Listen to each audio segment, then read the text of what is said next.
Hello my dear friends. आज हम एक बहुत इम्पॉर्टेंट एनवायरमेंटल इशू के बारे में डिस्कस करने वाले हैं, जो है बायो मैग्निफिकेशन। मैग्नीफाई करने का मतलब तो हम समझते हैं किसी चीज को बड़ा करना। अब बायो मैग्निफिकेशन क्या होता है, इसे हम समझते हैं। हमारे इकोसिस्टम में हम जानते हैं कि जो फूड चेन होती है उसमें ट्रॉफिक लेवल्स होते हैं। तो बायो मैग्निफिकेशन एक ऐसी प्रोसेस है जिसमें किसी टॉक्सिक सब्सटेंस का अमाउंट जो है वो ट्रॉफिक लेवल बढ़ने के साथ साथ बढ़ता जाता है। वो टॉक्सिक सब्सटेंस बायोडिग्रेडेबल नहीं होना चाहिए, वो नॉन बायोडिग्रेडेबल अगर टॉक्सिक सब्सटेंस है तो जैसे जैसे ट्रॉफिक लेवल बढ़ता जाएगा वैसे वैसे उस टॉक्सिन का अमाउंट जो है वो इंक्रीज होता जाएगा। तो यही है biomagnification. So, biomagnification occurs when the toxic begins to accumulate in the body tissues of members of a food chain. The amount increases with the trophic level. जैसे जैसे trophic level बढ़ता जाता है तो वो जो toxic substance का amount है वो increase होता जाएगा। अब हम इसे एक एग्जाम्पल से समझते हैं। एक टॉक्सिन है, केमिकल है डीडीटी, जिसकी फुल फॉर्म है डाइक्लोरो डाइफेनाइल ट्राइक्लोरोएथेन। ये जो केमिकल है ये 1940s में डेवलप हुआ था और इसका यूएसए में बहुत ज़्यादा यूज़ हुआ क्योंकि इसे बहुत सेफ समझा गया था और ये बहुत हाईली इफेक्टिव था जो हमारे एग्रीकल्चर पेस्ट और इंसेक्ट होते हैं उनको किल करने में। तो इनका बहुत यूज़ किया गया।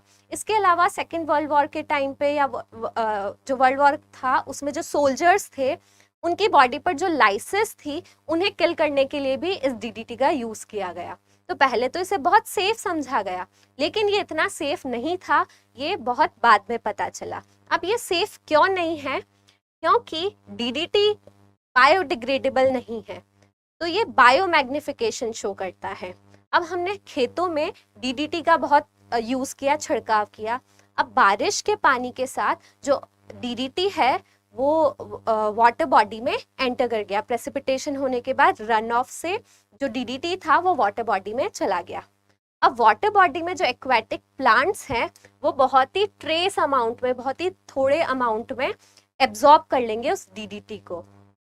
तो डीडीटी अब प्लांट्स में पहुंच गया, यानी फूड चेन में पहुंच गया है।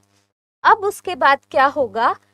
इन प्रोड्यूसर को कंज्यूम करने वाले कंज्यूमर हैं, जैसे फिश हैं, जू प्लैंक्टन्स वगैरह हैं, वो इन एक्वेटिक प्लांट को जब कंज्यूम करेंगे तो डीडीटी इनकी बॉडी में भी पहुंच जाएगा और जो डीडीटी का अमाउंट है वो इंक्रीज हो जाएगा। प्रोड्यूसर्स में कम अमाउंट में था, अब जैसे ही वो नेक्स्ट ट्रॉफिक लेवल पर कंज्यूमर में पहुंचे हैं अमाउंट ऑफ डीडीटी इंक्रीज हो चुका है। ठीक है, तो fishes with in these water body will consume the aquatic plant and this consumption will lead to passing of DDT from the plants to fishes.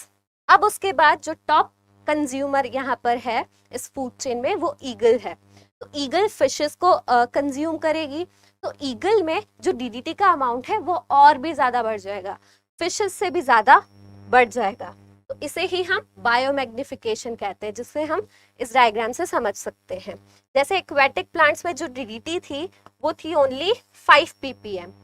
अब जब इसे फिशेस ने कंज्यूम किया तो फिशेस में इसका अमाउंट हो गया 25 ppm, यानी कि जो डीडीटी का अमाउंट था वो बढ़ गया। अब जब फिशेस को ईगल ने कंज्यूम किया तो जो डीडीटी का अमाउंट था वो हो गया 125 पार्ट्स पर मिलियन।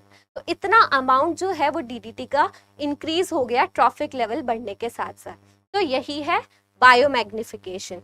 अब ये एक एनवायरमेंटल इशू कैसे है इसे समझते हैं। तो जैसा हमने अभी बात करी कि ट्रॉफिक लेवल बढ़ने के साथ साथ जो कंटामिनेंट्स हैं वो बढ़ते जाते हैं, लेकिन हम ये जानते हैं कि जो एनर्जी है वो सबसे कम किस में होगी? टॉप कंज्यूमर में होगी, और सबसे ज्यादा एनर्जी किस में होगी?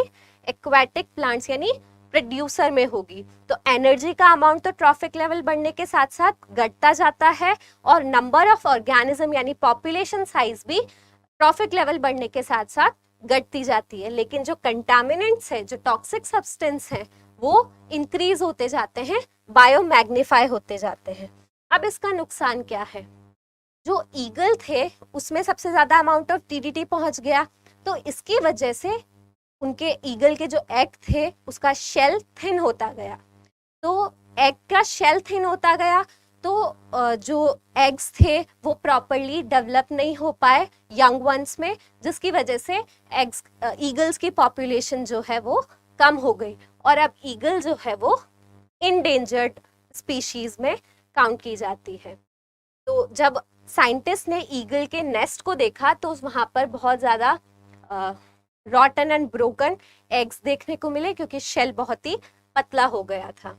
तो इस वजह से ईगल की पॉपुलेशन जो है वो कम हो गई और एक वो इंडेंजर्ड स्पीशीज बन गई। तो बायोमैग्निफिकेशन इस तरीके से हमारे एनवायरनमेंट को हार्म करती है। ये तो हमने केवल एक एग्जाम्पल देखा है, ऐसे बहुत सारे एग्जाम्पल हमारे एनवायरनमेंट में हमें देखने को मिलते हैं। आई होप ये वीडियो आपको पसंद आया हो। Thank you.